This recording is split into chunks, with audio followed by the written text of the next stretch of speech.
wedding ring slipped from Beatrice Lancaster's trembling fingers into the baker's flour-dusted palm, and she wondered if starving to death might have been the more dignified choice. Her husband had been dead for 3 weeks. Thomas Lancaster, the man who had promised her a new life in the Western Territories, had caught fever on the wagon train and died before they even reached Santa Fe. The other families had moved on, leaving her stranded in Truth or Consequences, New Mexico, with nothing but the clothes on her back and a wedding ring that had once represented hope. Now, in the autumn of 1876, that same ring bought her 2 loaves of bread and a wedge of cheese that would keep her alive for perhaps another week.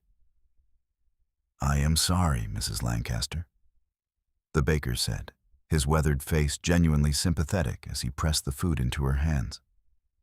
"Times are hard for everyone." Beatrice nodded, unable to speak past the lump in her throat. She was 22 years old, a widow in a town where she knew no one, with no money and no prospects. The small boarding house where she had been staying had already given her notice. 3 more days, and she would be on the street. She walked out into the bright October sunlight, clutching the bread to her chest like it was made of gold. The town was small, dusty, and surrounded by harsh desert landscape that seemed to stretch forever in every direction. Mountains rose in the distance, purple and imposing against the brilliant blue sky. Beatrice had grown up in Philadelphia, where the streets were cobblestone and the buildings stood close together, where society had rules and a widow might find work as a seamstress or governess. Here, there was nothing. The few respectable jobs were already taken, and she had heard the whispers about what happened to women who had nowhere else to turn. She would not let that be her fate. Isaac Remington walked into the bakery an hour after the woman had left, his presence filling the small space. He stood well over 6 feet tall, with shoulders so broad they nearly brushed the doorframe. His dark hair hung past his collar, and several days' worth of beard shadowed his jaw. Muscles rippled beneath his worn flannel shirt as he moved, the result of years spent trapping in the mountains, hauling supplies, and surviving in conditions that would kill softer men. "Isaac," the baker greeted him warmly. "Down from the mountains already? Winter is not here yet." "Needed supplies," Isaac replied, his voice a deep rumble. "And I will be heading back up tomorrow." He purchased flour, salt, coffee, and other necessities, loading them into the canvas sack he carried. As the baker counted out his change, something caught the light on the counter behind him. A ring, simple gold with a small stone that might have been a diamond, sitting on a wooden tray with a few other items. "What is that?" Isaac asked, nodding toward it. The baker followed his gaze inside. "A wedding ring. Poor woman came in here this morning, traded it for food. Her husband died on the way here, left her with nothing. She is staying at Mrs. Patterson's boarding house, but I heard she is being put out in a few days." Isaac picked up the ring, turning it over in his calloused fingers. It was delicate, feminine, and still warm, as if the woman had only just removed it. He thought of his own mother, widowed when he was just a boy, struggling to raise him and his sisters alone until the consumption took her. He thought of his youngest sister, married now and safe in Denver. But there had been years when safety seemed like an impossible dream.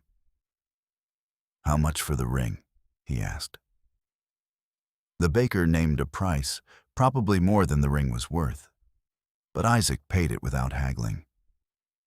He did not know what impulse drove him, only that leaving the ring there felt wrong somehow. "Which boarding house did you say?" "Mrs. Patterson's, on the east end of town. But Isaac, I do not think she is looking for charity. Proud woman, you could see it in her eyes." Isaac nodded, pocketing the ring. "Which way did she go when she left?" "North, toward the church. Isaac found her sitting on a bench outside the small adobe church, the bread beside her, her face turned up to the sun with her eyes closed. She was beautiful in a way that made his chest tighten. Not the painted beauty of saloon girls or the carefully maintained prettiness of town ladies, but something more fundamental.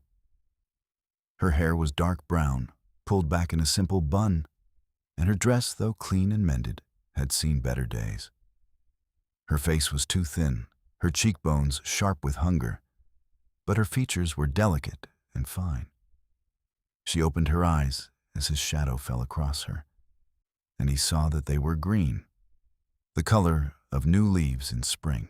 For a moment, they simply looked at each other, and Isaac felt something shift in his chest, like a key turning in a lock he had not known existed. "Madam," he said, removing his hat. "My name is Isaac Remington. I was wondering if I might speak with you for a moment." Beatrice's first instinct was fear. The man before her was enormous, rough-looking, and armed with a knife at his belt and a rifle slung across his back. But his eyes, dark brown and steady, held no threat. If anything, there was an unexpected gentleness in them. "I am Beatrice Lancaster," she said carefully. "What can I do for you, Mr. Remington?" He held out his hand, and she saw the ring resting in his palm, her ring, the one she had just traded away forever. "I bought this from the baker," Isaac said. "I would like to return it to you." Beatrice stared at the ring, emotions warring in her chest. Pride screamed at her to refuse. But desperation whispered that she could trade it again in the next town, buy herself more time. "I do not understand," she said. "Why would you do that?" Isaac shifted his weight, uncomfortable with the question. He was a man more used to the company of animals and the silence of the mountains than to conversation, especially with women. "Because you should not have to trade something that means something for a few loaves of bread," he said finally. "And because I know what it is like to have nothing." "I cannot pay you back," Beatrice said, her voice barely above a whisper. "I am not asking you to." She stood, and he realized she was much smaller than he had thought, the top of her head barely reaching his shoulder. "Mr. Remington, I appreciate the gesture, but I cannot accept charity. I already have nothing. I will not have my dignity taken as well." There was steel in her voice, and Isaac respected that. "What if it was not charity?" he asked. "What if I had a proposition for you?" Beatrice took a step back, her eyes narrowing. "I am not that kind of woman, Mr. Remington." "No, madam, I did not mean—" Isaac felt heat rising in his face. "I am saying this badly. I live up in the mountains, about a day's ride from here. I have a cabin, land, supplies. I come down twice a year for things I cannot make or trap myself. It is a good life, but it is a solitary one.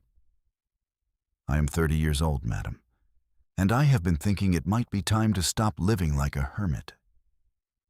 You are asking me to marry you?" Beatrice's voice rose in disbelief. "You do not even know me. I know you are brave enough to travel west in the first place. I know you are proud enough to try to survive on your own rather than take the easy path. I know you loved your husband enough that parting with your ring near killed you." Isaac met her eyes steadily. "I am not asking for a love match, Mrs. Lancaster. I am offering you safety, food, a roof over your head. In return, you would keep house, help with the work. It would be a partnership, nothing more unless you wanted it to be." Beatrice sat back down heavily on the bench, her mind reeling. It was insane. He was a stranger, a mountain man who probably had not seen civilization in months. But what were her other options? Starve? Sell herself? Try to make it to the next town with no money and no way to get there? "I need time to think," she said. "I am leaving tomorrow at dawn," Isaac replied. I will be at the livery stable on the north edge of town. If you decide to come, be there. If not, the ring is still yours." He placed it on the bench beside her. "Either way, I hope you find a way forward, Mrs. Lancaster."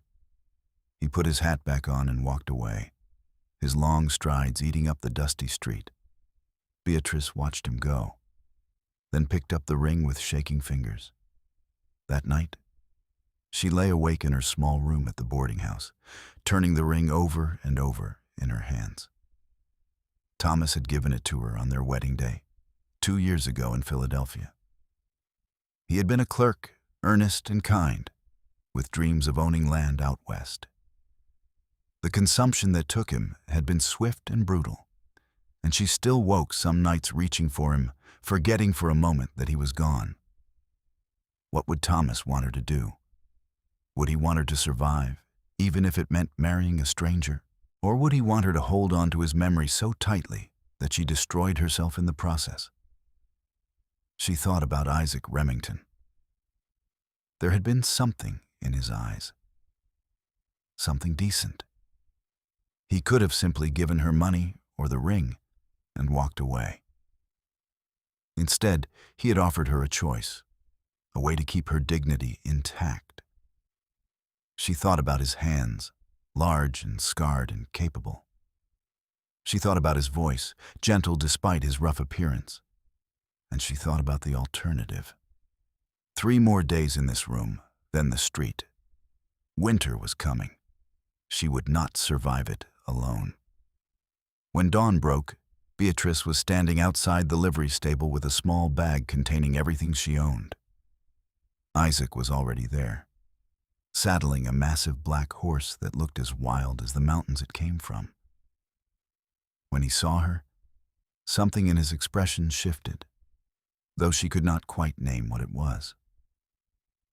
"Mrs. Lancaster," he said. "Miss Lancaster," she corrected. "If I am going to do this, I cannot keep wearing his name. My given name is Beatrice." Isaac nodded slowly. "Beatrice," he said, as if testing how it felt in his mouth. "There is a preacher here in town. We can be married before we leave, make it legal and proper." "All right." The ceremony was brief, performed by a sleepy preacher who asked no questions when Isaac pressed coins into his palm. Beatrice spoke her vows in a steady voice, looking into the eyes of a man she had met only yesterday.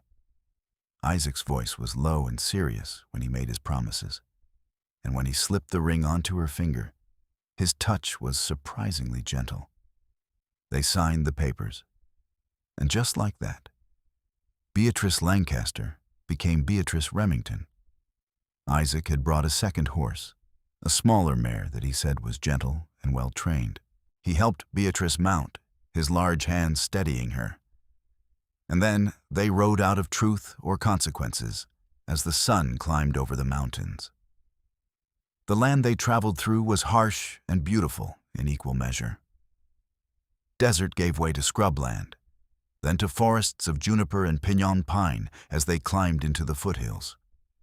Isaac set a steady pace, not fast but relentless. And Beatrice found herself grateful for the riding lessons her father had insisted upon when she was a girl. They stopped at midday to water the horses at a small stream. Isaac unpacked food from his saddlebags, jerky, hard biscuits, and dried fruit. It was simple fare, but Beatrice ate it gratefully. "How much farther?" she asked. "We will reach the cabin by nightfall," Isaac replied. "The land is not much to look at this time of year, but come spring it is beautiful. Wildflowers everywhere, deer and elk in the meadows." "You love it up there," Beatrice observed. "I do. A man can breathe up there, think his own thoughts. No one telling him what to do or who to be." Isaac glanced at her. "But it can be lonely too. I will understand if you find it too hard. If you want to leave come spring, I will take you back down to town, give you enough money to get wherever you want to go. You would do that?" Beatrice asked, surprised. After marrying me? I told you, this is a partnership. Partnerships only work if both people want to be in them. Isaac stood, brushing crumbs from his pants. We should keep moving. There is weather coming in, and I want to beat it home. They rode on through the afternoon, climbing higher into the mountains. The air grew cooler, carrying the scent of pine and upcoming rain. Beatrice watched Isaac's back as he rode ahead of her. The easy way he sat his horse, the constant awareness of their surroundings. He pointed out landmarks, a distinctive rock formation, a lightning-struck tree, telling her they would help her find her way if she ever needed to come down the mountain alone. The storm hit just as the cabin came into view. Rain lashed down in heavy sheets, soaking them both in seconds. Isaac spurred his horse forward, and Beatrice followed, her mare slipping slightly on the sudden mud but gamely keeping pace. The cabin was larger than Beatrice had expected, built of thick logs with a steep roof and a covered porch. Isaac practically leaped from his horse, then reached up to help Beatrice down. His hand spanned her waist completely, and he lifted her as if she weighed nothing. "Get inside," he said, already moving to unsaddle the horses. "There is a trunk by the door with dry clothes. Light the fire if you can. The wood is already laid." Beatrice hurried onto the porch and pushed open the heavy door. The interior was dim, but as her eyes adjusted, she took in the single large room. A stone fireplace dominated one wall, with a neatly made bed in one corner and a table with 2 chairs near the center. Shelves lined the walls, holding supplies, books, and various tools. Everything was clean and well organized. Not at all what she had expected from a bachelor mountain man. She found the trunk and pulled out a thick wool shirt and pants that would be far too large for her, but were blessedly dry.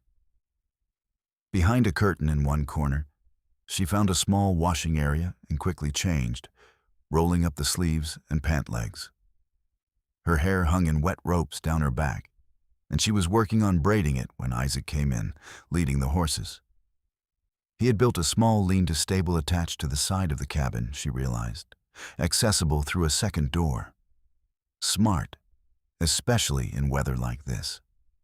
He settled the horses, giving them feed and rubbing them down with efficient, practiced movements. "I will get the fire going," Beatrice said, moving to the fireplace. She had seen Isaac's eyes widen slightly when he noticed her in his clothes. But he said nothing, only nodded. The fire caught quickly, and soon warmth began to fill the cabin. Isaac changed his own clothes behind the curtain, then set about making coffee and heating up a pot of stew that had been sitting in the cold storage under the floor. They ate in awkward silence, the reality of their situation settling over them. They were married. They were alone together in a cabin miles from anyone else, and they were strangers. "There is only one bed," Isaac said finally, gesturing to the corner. "You take it. I will sleep on the floor by the fire."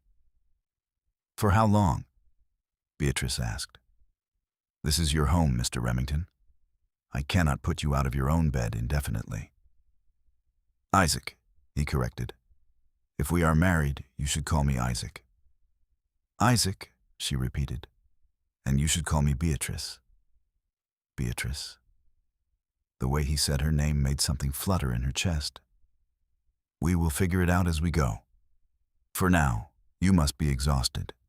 Sleep." Beatrice was exhausted, bone-deep tired in a way she had not allowed herself to feel in weeks. She had been running on fear and determination for so long that now, in the warmth and safety of the cabin, all of it caught up with her at once. She lay down on the bed, still wearing Isaac's oversized clothes, and pulled the heavy quilts over herself. The bed smelled like pine and wood smoke and something else. Something distinctly masculine that she supposed was Isaac himself. It should have felt strange, wrong even. But instead, it felt safe. She fell asleep to the sound of rain on the roof.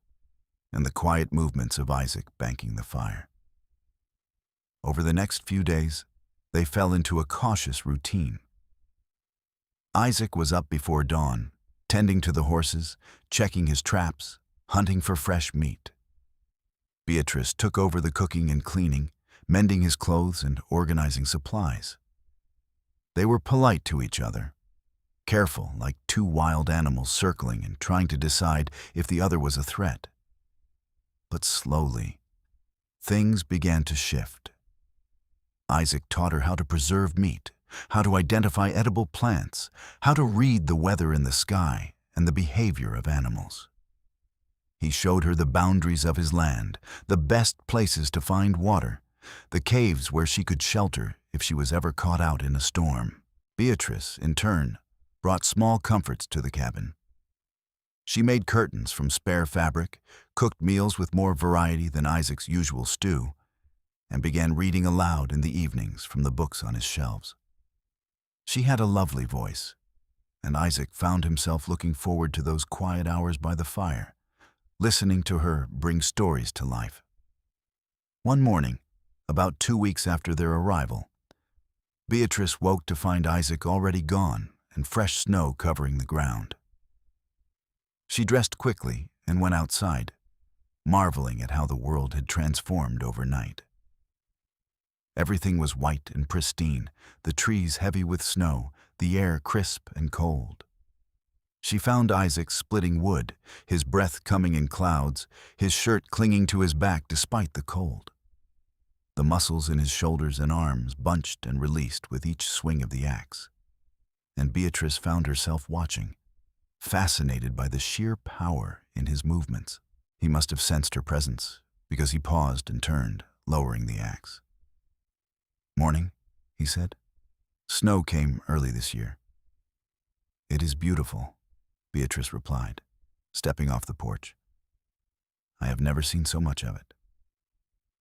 "Careful," Isaac warned as she took another step. "It is deeper than it looks." But the warning came too late. Beatrice's foot sank through the snow, and she pitched forward with a startled cry. Isaac dropped the axe and caught her, his arms banding around her waist and lifting her clear of the drift. For a moment, they froze, her hands clutching his shoulders, his arms around her waist, their faces inches apart. Beatrice could see the gold flecks in his brown eyes, could feel the heat radiating from his body despite the cold. "Thank you," she whispered. Isaac set her down carefully, stepping back. "You need proper boots," he said, his voice rough. "I will make you some." That night, as Beatrice read by the fire, Isaac worked on the boots, measuring her feet and cutting leather with careful precision. His hands, so large and rough, moved with surprising delicacy. "Where did you learn to do that?" Beatrice asked, setting down her book. "My father was a cobbler," Isaac replied. "Before he died, he taught me the basics. It is a useful skill out here." "Tell me about your family," Beatrice said softly. Isaac was quiet for a long moment, and she thought he might refuse. But then he began to speak, his voice low and steady. He told her about his father, dead from a kick from a horse when Isaac was 12, about his mother, struggling to raise 3 children alone, dying of consumption when Isaac was 16, about his sisters, whom he had worked himself nearly to death to support until they were old enough to marry. "After they were settled, I headed west," Isaac said. "I was 23, angry at the world, tired of being poor and watching people I loved suffer. I wanted space, freedom, a place where I could build something that was mine." "And you found it," Beatrice said. "I did." Isaac looked up from the leather, meeting her eyes. "But lately, I had been thinking it was not enough. A man needs more than land and solitude. He needs purpose, someone to share it with." "Is that why you married me?" Beatrice asked. "To have someone to share it with?" "Partly," Isaac admitted. "But also because when I saw that ring on the baker's counter, When he told me about you, I could not stop thinking about it. About you. About what kind of woman would trade her wedding ring for bread rather than give up. I wanted to know that woman. Beatrice felt warmth spreading through her chest, and it had nothing to do with the fire. "I'm glad you found me," she said quietly. Something shifted in Isaac's expression, something that made her breath catch. But he only nodded and returned to his work on the boots. As November turned to December, the snow deepened and the cold intensified.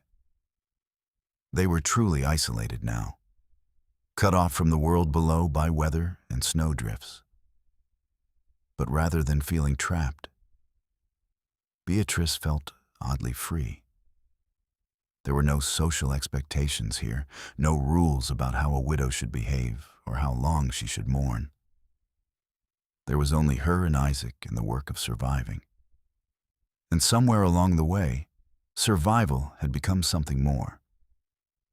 She noticed the way Isaac always made sure she had the warmest place by the fire, the way he saved the best portions of meat for her, the way his eyes followed her movements around the cabin. She noticed the gentleness in his touch when he helped her with some task, the way he listened intently when she spoke, the way he seemed to memorize every detail about her. And she noticed her own reactions, the way her heart sped up when he came in from outside, snow dusting his hair and shoulders, the way she found excuses to stand close to him, to brush against him in passing, the way she had stopped thinking of Thomas every moment and started thinking of Isaac instead. It should have made her feel guilty, but it did not. Thomas would have wanted her to live, to find happiness again. She knew that in her bones. One evening in mid-December, Beatrice was preparing supper when Isaac came in from checking the horses. He was limping slightly, and she noticed blood seeping through his pant leg. "What happened?" she demanded, rushing to his side. "Nothing serious," Isaac said, trying to wave her off. "Caught my leg on some sharp ice, tore it open a bit." "Sit down," Beatrice ordered, pointing at a chair. "Let me see." Isaac obeyed, lowering himself carefully into the chair. Beatrice knelt in front of him, her hands surprisingly steady as she rolled up his pant leg to reveal a long, deep gash on his calf. It was still bleeding sluggishly, and she could see debris in the wound. "This needs to be cleaned and stitched," she said, standing. "Where do you keep your medical supplies?" Isaac directed her to a box on one of the shelves. She found clean cloth, needle and thread, and a bottle of whiskey. She heated water over the fire, then returned to kneel in front of him. "This is going to hurt," she warned. "I have had worse," Isaac replied, but she saw his jaw tighten as she began to clean the wound. She worked quickly and efficiently, washing away the blood and debris, then using the whiskey to disinfect despite Isaac's sharp intake of breath. Her stitches were small and neat, learned from years of sewing, and when she was done, she bandaged the wound carefully. "Where did you learn to do that?" Isaac asked, echoing her earlier question to him. "My mother," Beatrice replied, sitting back on her heels. She believed women should know how to care for the sick. She volunteered at a hospital in Philadelphia and took me with her sometimes. Isaac reached out and tucked a strand of hair behind her ear, the gesture so tender that Beatrice's breath caught. "You are full of surprises, Beatrice Remington." It was the first time he had called her by his name, and hearing it sent a shiver through her that had nothing to do with cold. "So are you, Isaac Remington," she whispered. His hand lingered at her cheek, his thumb brushing across her cheekbone. "I want to kiss you," he said, his voice rough. "But I will not unless you want me to." In answer, Beatrice leaned forward, closing the distance between them. His lips met hers, gentle at first, questioning, But when she pressed closer, her hands coming up to grip his shoulders, the kiss deepened, became something hungry and desperate, and full of all the longing that had been building between them for weeks. When they finally broke apart, both breathing hard, Isaac rested his forehead against hers. "I am falling in love with you," he said. "I think I started falling the moment I saw you sitting outside that church." Tears sprang to Beatrice's eyes, but they were good tears, joyful tears. "I am falling in love with you too," she said, "and it does not feel like a betrayal. It feels like coming home." That night, Isaac did not sleep by the fire. They lay together in the bed that had been his alone for so many years, talking in whispers about everything and nothing. They talked about their childhoods, their dreams, their fears. They talked until exhaustion finally claimed them, falling asleep wrapped in each other's arms. When Beatrice woke in the morning, she found Isaac watching her, his expression soft in the early light. "Good morning, wife," he said. "Good morning, husband," she replied, and kissed him again. Winter deepened, but the cabin remained warm and full of laughter. They cooked together, worked together, learned each other's bodies and hearts with growing wonder. Isaac was a patient, generous lover, always mindful of Beatrice's pleasure, and she bloomed under his attention, like a flower finding sun after long darkness. Christmas came, and they celebrated with a feast of venison, dried berries, and honey cakes that Beatrice made from a recipe her mother had taught her. Isaac gave her the boots he had finished, lined with soft fur and fitting perfectly. She gave him a new shirt she had sewn, embroidered with a subtle pattern at the collar.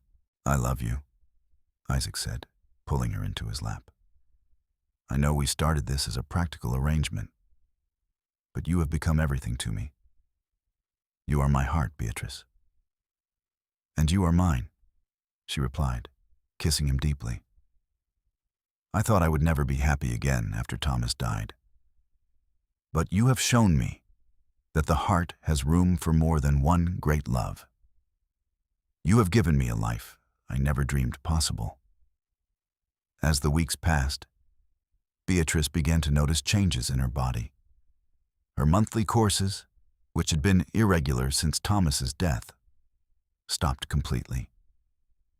She was tired in the mornings and found certain smells made her queasy.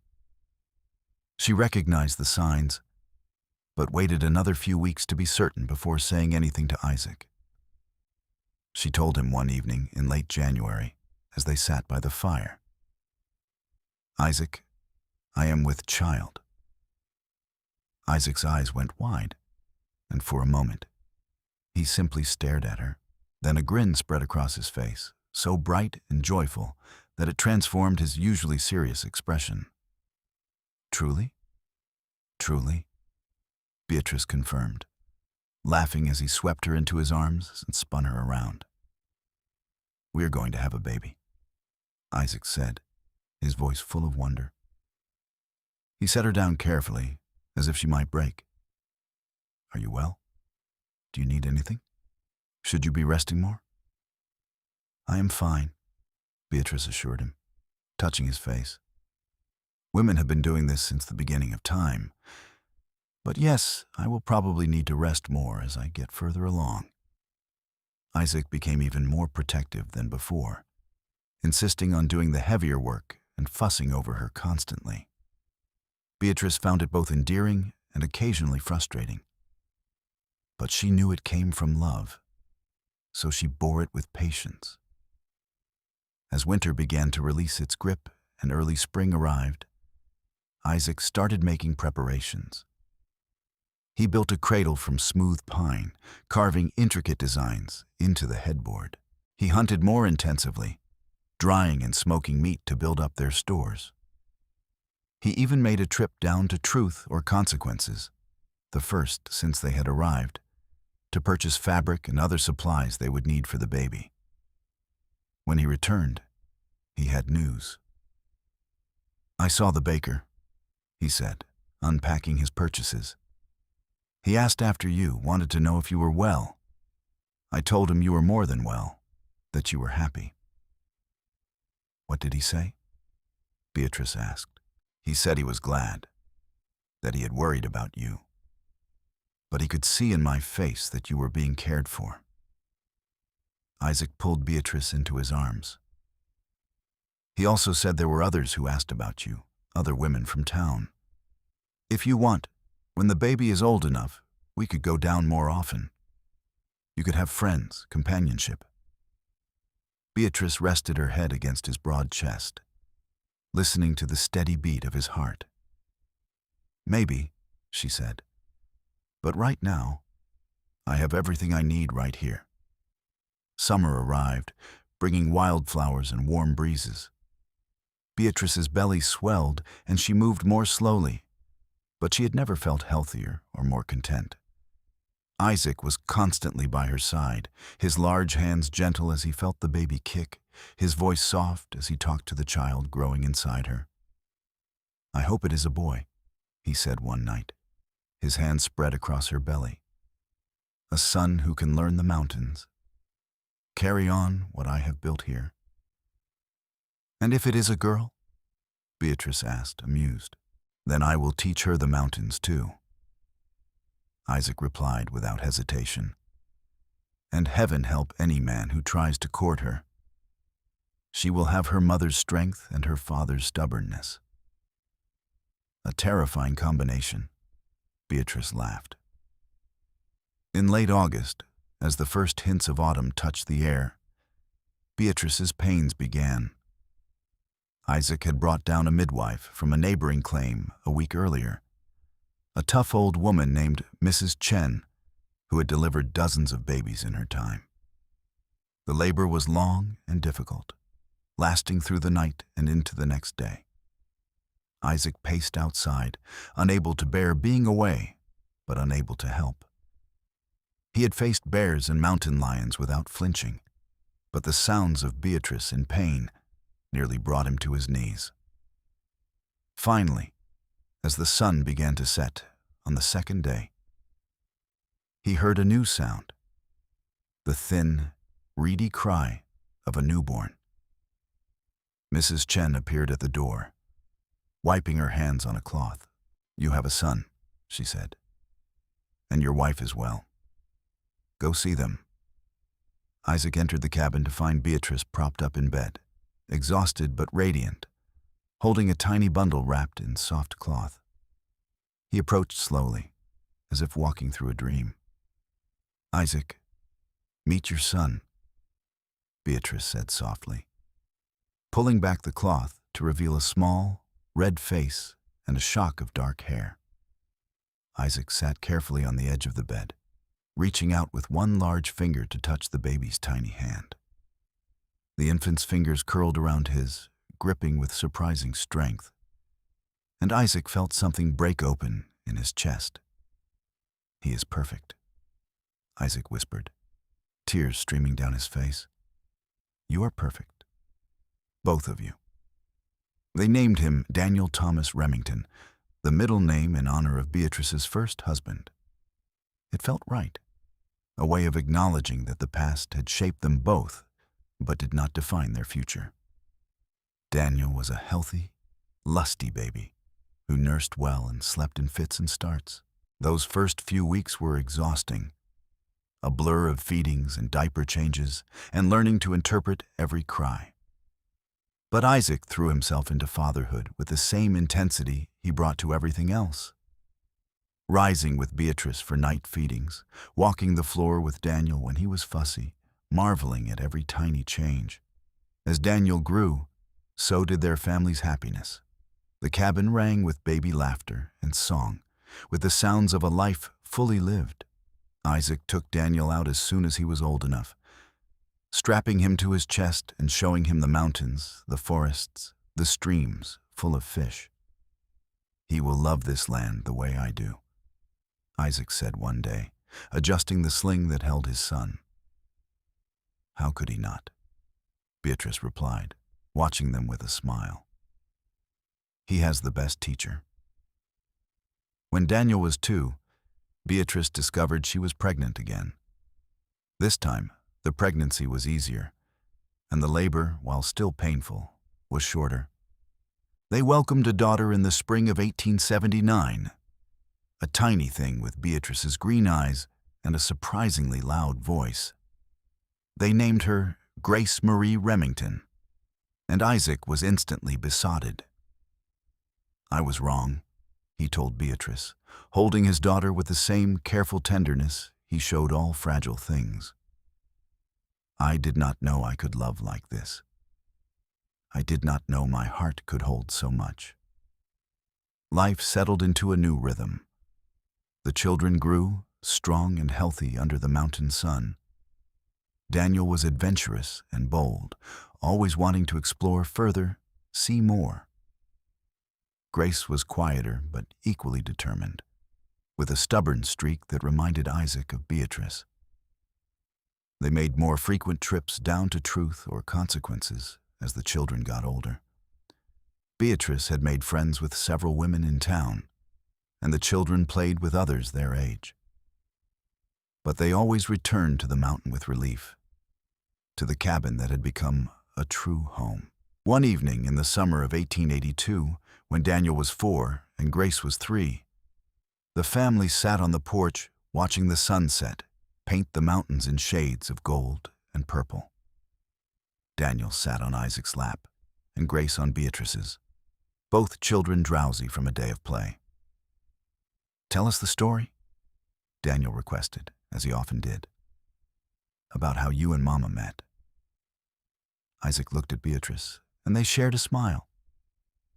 "Well," Isaac began, "it starts with a ring, and a woman brave enough to do whatever it took to survive."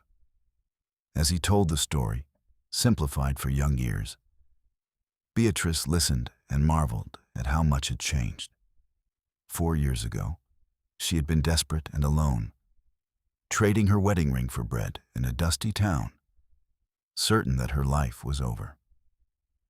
Now she sat with her husband and children, safe and loved and happier than she had ever imagined possible.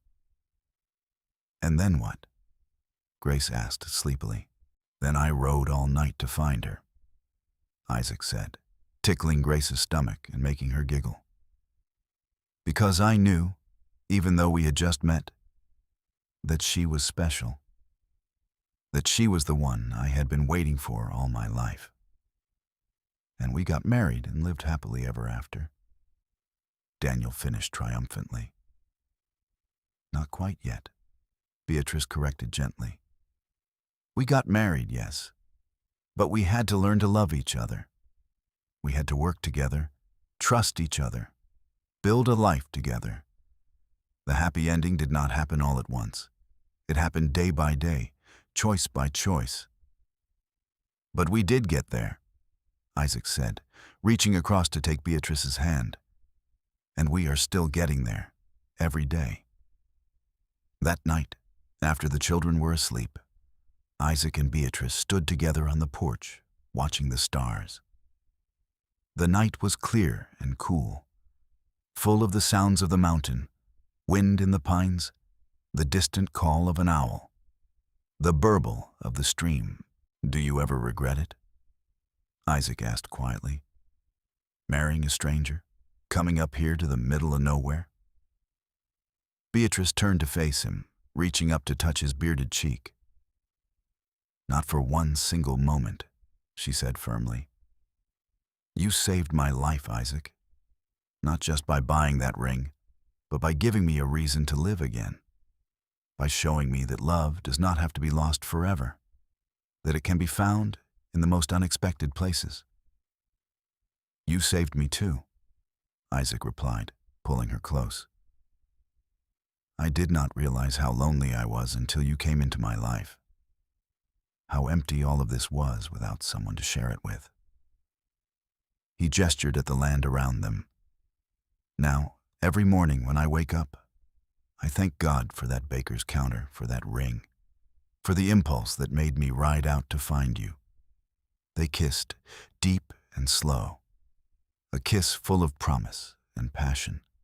and the comfortable intimacy of two people who knew each other completely. "Come to bed," Beatrice whispered against his lips.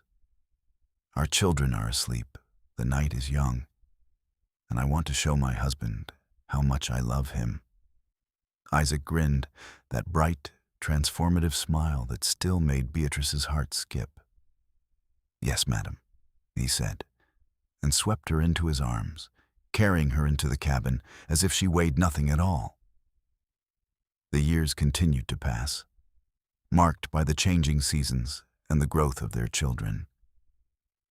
Daniel grew into a serious, thoughtful boy who loved the mountains as much as his father did.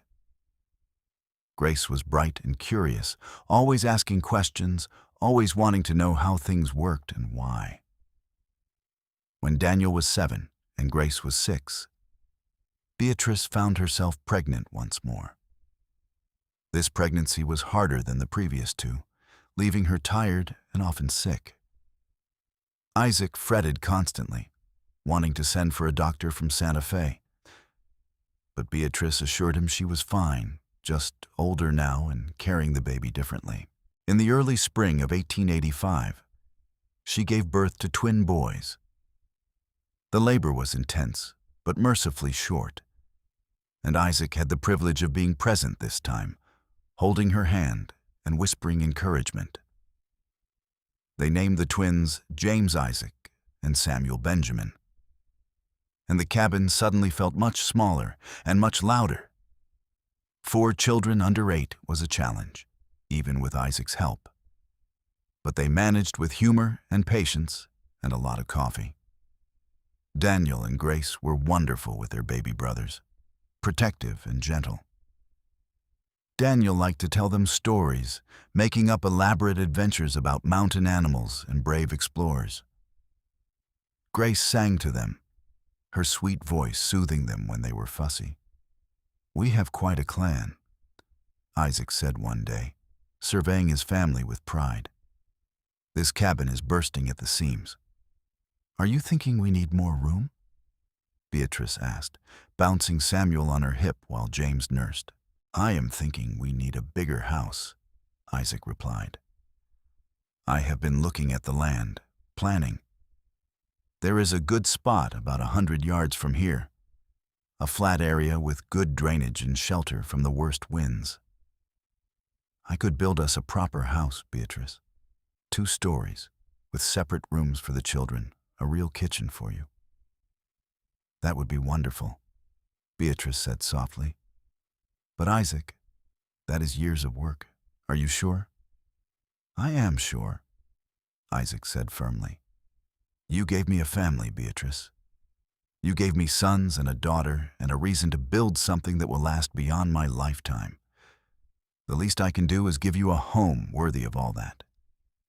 And so began the next great project of their lives.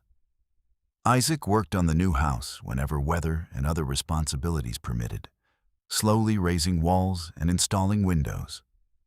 Daniel, now old enough to help, worked alongside his father, learning carpentry and craftsmanship. It took 3 years, but in the summer of 1888, the house was finished.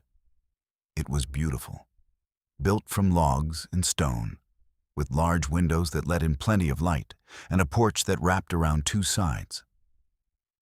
There were 4 bedrooms upstairs, a large kitchen and living area downstairs, and even an indoor pump for water. The whole family worked together to move their belongings from the old cabin to the new house. As they carried the last items, Beatrice paused at the door of the cabin, looking back. "This place saved me," she said quietly. "I will always be grateful to it." "It saved us both," Isaac agreed, coming to stand beside her. "But now we have something even better, a home we built together, for the family we created together." They left the cabin standing, converting it into a storage building and extra space for when the children grew older and wanted privacy or guests came to visit. But the new house became the heart of their lives, filled with noise and laughter and the beautiful chaos of a large, happy family. As the 1880s drew to a close, The territory of New Mexico was changing. More settlers arrived, the railroad expanded, and the wild spaces Isaac had loved for their emptiness began to fill up. But high in the mountains, their land remained relatively isolated, a pocket of peace in a changing world. Daniel was nearly 12 now, tall and strong like his father, with the same serious dark eyes. Grace was 11, turning into a beauty with her mother's delicate features and her father's determination. The twins were 5, identical in appearance, but different in temperament. James quiet and thoughtful, Samuel energetic and mischievous. One evening, as the family gathered for dinner, Daniel made an announcement. "Papa, I want to learn to trap like you do. Not just helping with the easy stuff, but really learning. I want to know everything about the mountains." Isaac looked at his eldest son with pride. "You are old enough," he agreed. "This winter, you will come with me on the long runs. But it will not be easy, Daniel. The mountains are beautiful, but they are also dangerous. You will have to listen to everything I tell you and follow every rule." "I will, Papa," Daniel promised solemnly. "Me too," Grace piped up. "I want to learn too."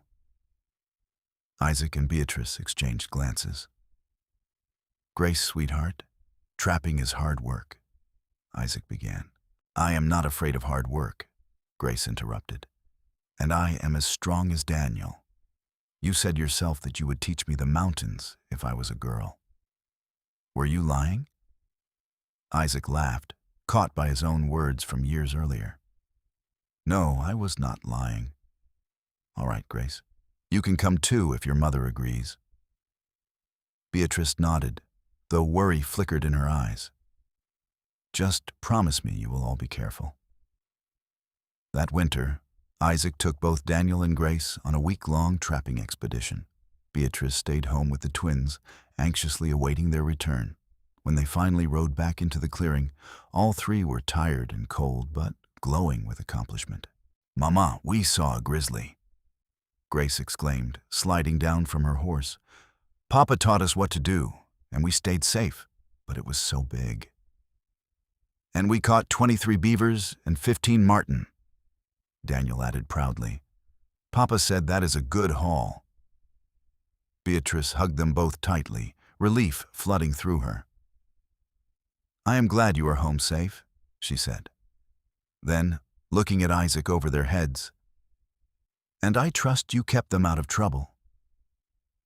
"They kept themselves out of trouble," Isaac replied. "They are both naturals, Beatrice. Daniel has good instincts, and Grace has a patience I did not expect. They will both be excellent trappers if they choose to pursue it." As the children grew older, the question of their education became more pressing. Beatrice had been teaching them reading, writing, and arithmetic at home, using books Isaac brought back from town and her own considerable knowledge. But she worried it was not enough. "They need more than I can give them," she told Isaac one night. "Daniel is already asking questions about history and science that I cannot answer adequately, and Grace wants to learn French of all things. There is a new school in truth or consequences," Isaac said slowly. "A real schoolhouse with a trained teacher. We could send them down for the school year, have them stay with someone in town." Beatrice shook her head firmly. "I will not be separated from my children for months at a time. There has to be another way." After much discussion, they reached a compromise. They would spend winters in a small house they would purchase in truth or consequences, allowing the children to attend school while still maintaining their mountain home. Summers and early fall would be spent in the mountains, where the children could continue to learn the practical skills that formal education could not teach. It was not a perfect solution, but it worked. They purchased a modest 2-room house on the outskirts of town, and starting in the winter of 1890, they began dividing their time. Isaac struggled with being in town, chafing at the restrictions and the noise, but he endured it for his children's sake. Daniel and Grace thrived in school, excelling in their studies and making friends. The twins, now old enough to attend as well, adapted quickly to the routine. Beatrice found that she enjoyed the social opportunities of town life, attending church socials and quilting circles while still looking forward to returning to the mountain each spring. The years continued their steady march. Daniel turned 16 in 1894, a young man now rather than a boy. He announced his intention to try for a place at a university in Denver, wanting to study engineering. Isaac struggled with the idea of his son leaving, but Beatrice encouraged it. "We raised them to be strong and independent," she reminded Isaac. "We cannot hold them back now just because we will miss them." Daniel left for Denver in the fall of 1894, and the house felt emptier without his steady presence. But he wrote often, long letters full of his studies and new experiences, and he came home every summer to help on the mountain. Grace, meanwhile, showed no interest in leaving. She had grown into a lovely young woman, skilled in both the domestic arts her mother taught her and the wilderness skills she learned from her father. At 15, she already had several young men in town interested in her, but she dismissed them all as boring. "I want someone like Papa," she told Beatrice one day, as they worked together in the kitchen of the townhouse. "Strong, capable, someone who understands the mountains." These town boys would not last a week up there. Beatrice smiled, remembering herself at that age, though her circumstances had been so different. "You have time," she assured her daughter. "The right man will come along when you are ready." The twins, now 10 years old, were a constant source of both joy and exasperation. James remained quiet and bookish, preferring to read about adventures rather than have them. Samuel was the opposite, always getting into scrapes, always pushing boundaries, always testing how far he could go before consequences caught up with him. "He reminds me of myself at that age," Isaac admitted after Samuel's latest misadventure, which involved attempting to ride a wild deer he had cornered. "Full of more confidence than sense." "Yes, and look how well you turned out," Beatrice teased, kissing his cheek. "Samuel will be fine. He just needs to grow into his boldness." In the summer of 1896, when the family returned to the mountain for the season, they found that Daniel had brought a guest, a young woman named Catherine Moore, a fellow student from Denver. She was smart and serious, with brown hair and spectacles, and she looked at Daniel with obvious affection. "Papa, Mama, I wanted you to meet Catherine," Daniel said, his arm around the young woman's waist. "We have been courting for several months, and I have asked her to marry me. She said yes, but only if my family approves." Isaac studied the young woman carefully, noting the way she met his gaze without flinching, the capable look of her hands, the intelligence in her eyes. "Can you shoot?" he asked. Catherine blinked, surprised. "Yes, sir. My father taught me. I can also ride, cook over an open fire, and navigate by the stars." Isaac grinned. "Then you will do just fine. Welcome to the family, Catherine."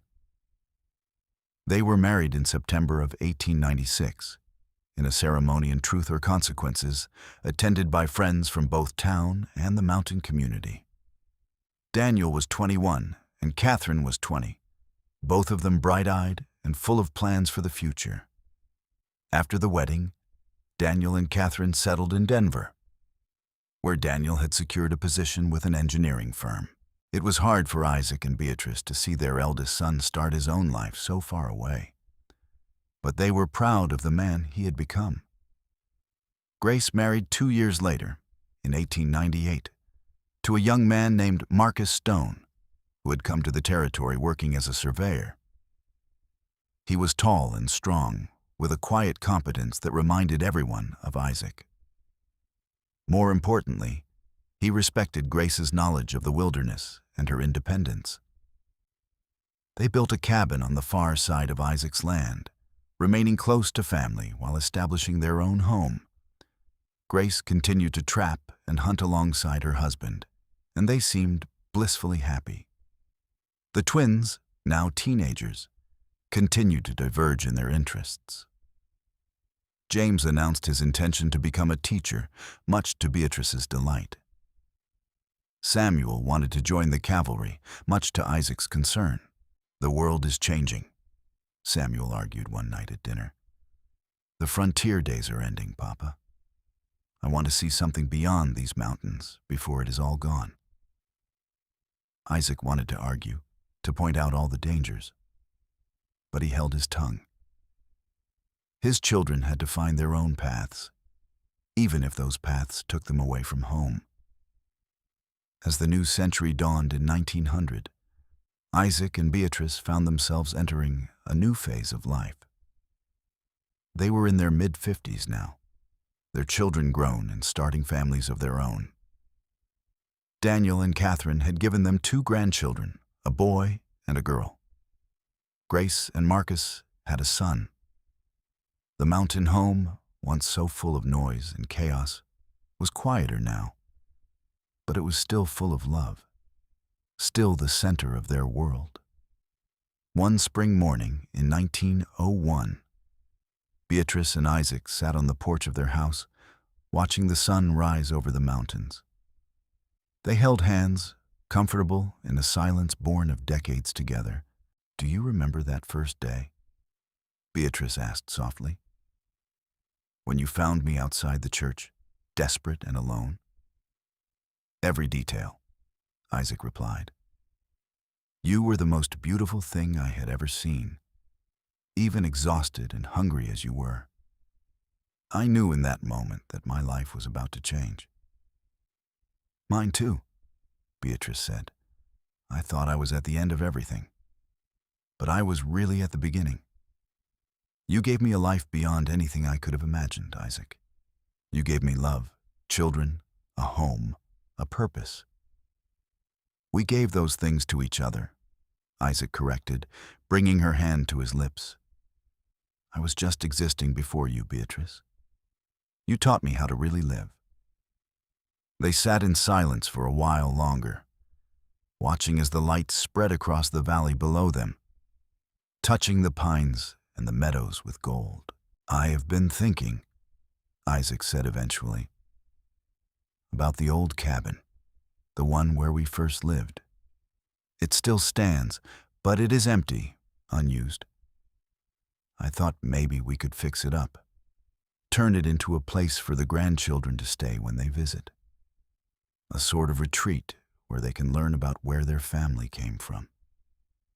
"I love that idea," Beatrice said warmly. "Daniel's children are already old enough to enjoy it, and there will be more grandchildren to come. It would be wonderful to pass on the stories, the history."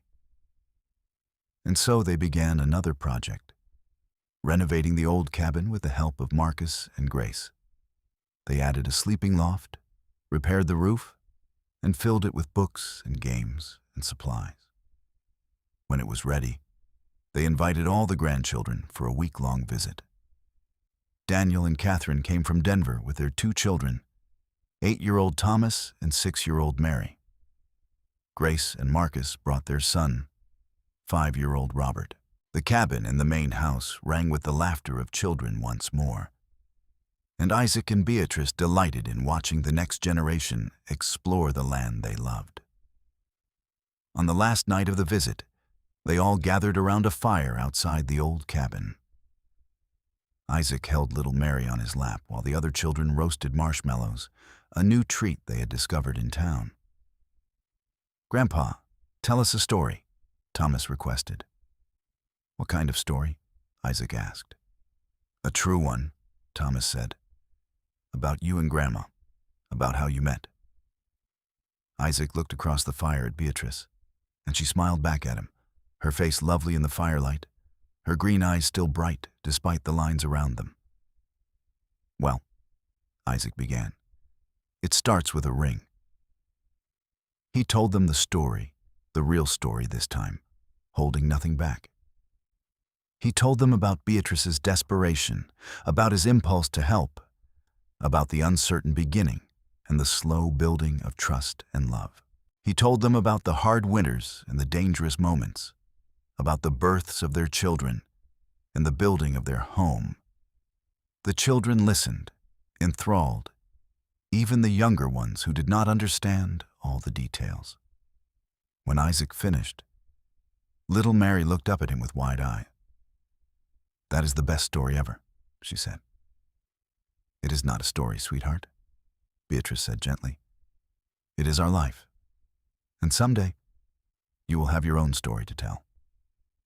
As the fire died down and the children grew sleepy, Daniel helped carry them to the cabin, while Grace and Marcus headed back to their own home. Isaac and Beatrice walked slowly back to the main house, hand in hand. "We have had a good life," Isaac said. "The best life," Beatrice agreed. "And it is not over yet.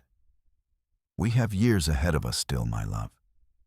More grandchildren to meet, more seasons to watch unfold, more mornings to wake up beside you."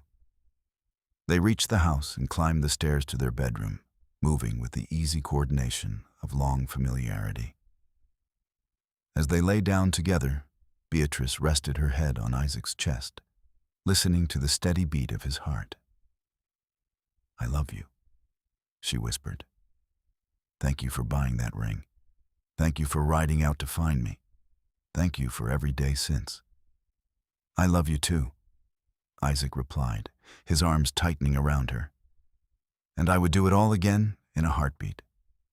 Ride all night, marry a stranger, build a life in the wilderness. Because it led me to you, and you are worth everything." They fell asleep like that, wrapped in each other's arms, the mountain wind singing through the pines outside, the stars wheeling overhead in their ancient patterns. The years continued to pass gently. James became a teacher in truth or consequences, beloved by his students for his patient explanations and kind nature. Samuel did join the cavalry, serving honorably for 5 years before returning home to work as a guide for wealthy Easterners who wanted to experience the wilderness. More grandchildren arrived. Daniel and Catherine had 2 more children. Grace and Marcus had twin girls. And even the younger generation began to marry and start families. The mountain property became a gathering place for the extended family, a touchstone of heritage and history. Isaac's hair turned silver, and his movements became slower, but he remained strong, still able to chop wood and check traps well into his 60s. Beatrice's dark hair went white, and her hands grew gnarled with arthritis. But she still cooked magnificent meals and kept the house welcoming and warm. They celebrated their 40th wedding anniversary in 1916, surrounded by children, grandchildren, and even a few great-grandchildren. It was a joyous occasion, full of music and laughter and the telling of old stories. That night, after everyone had left or gone to bed, Isaac and Beatrice once again sat on their porch, looking out at the mountains they had called home for so long. 40 years, Beatrice marveled.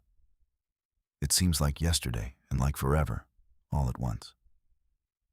"We have been blessed," Isaac said simply. "More than most people ever are." "We have," Beatrice agreed. "And it all started with a desperate woman, a compassionate man, and a wedding ring traded for bread." She reached for Isaac's hand, and he took it, his grip still strong despite his age. They sat in comfortable silence, watching the stars emerge one by one in the darkening sky.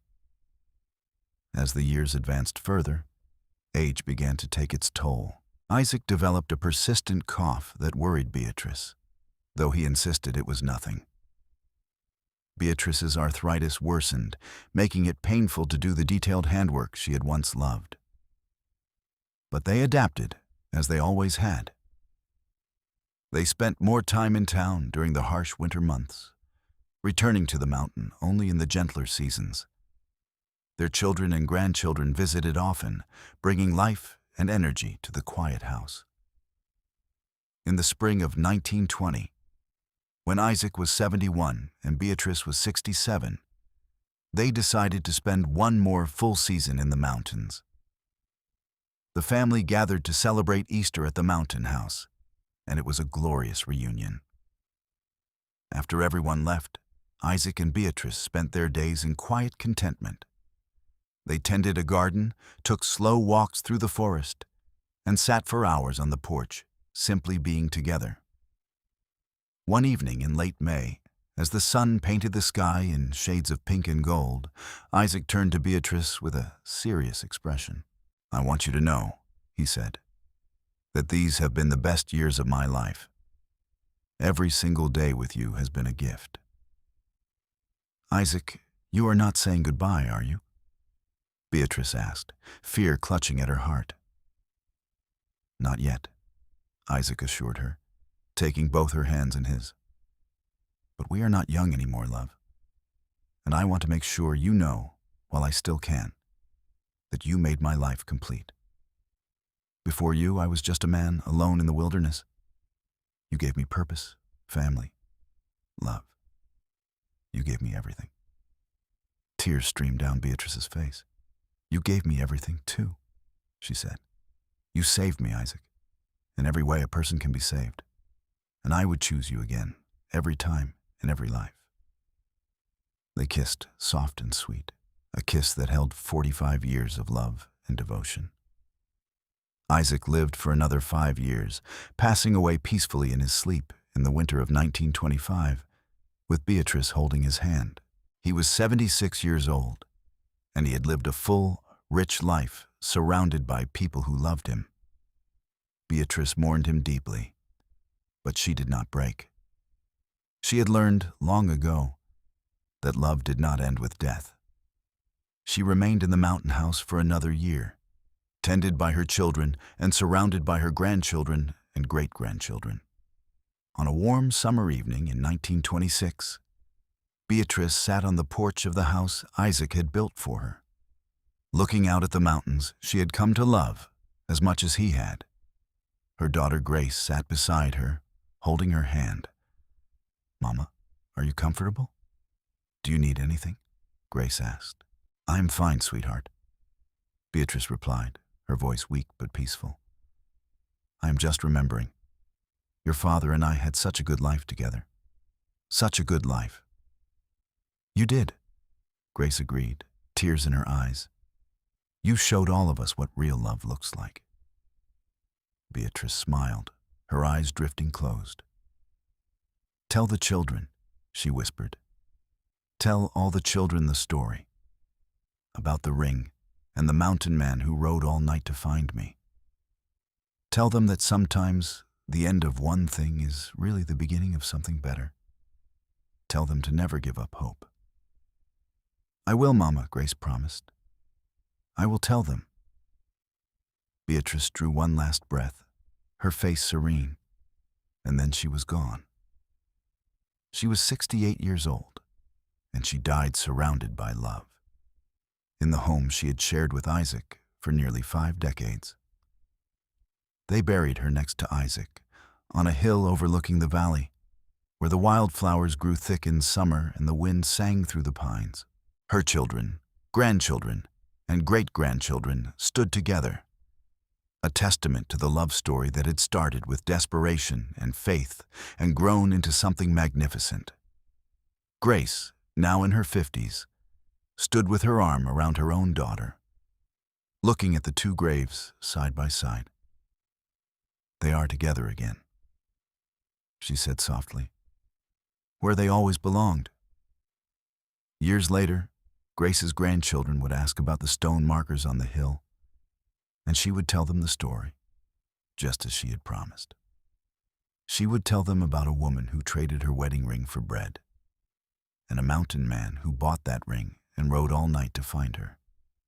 She would tell them about courage and compassion, about how two strangers became partners and then lovers, about how they built a life together in the wilderness that lasted nearly half a century.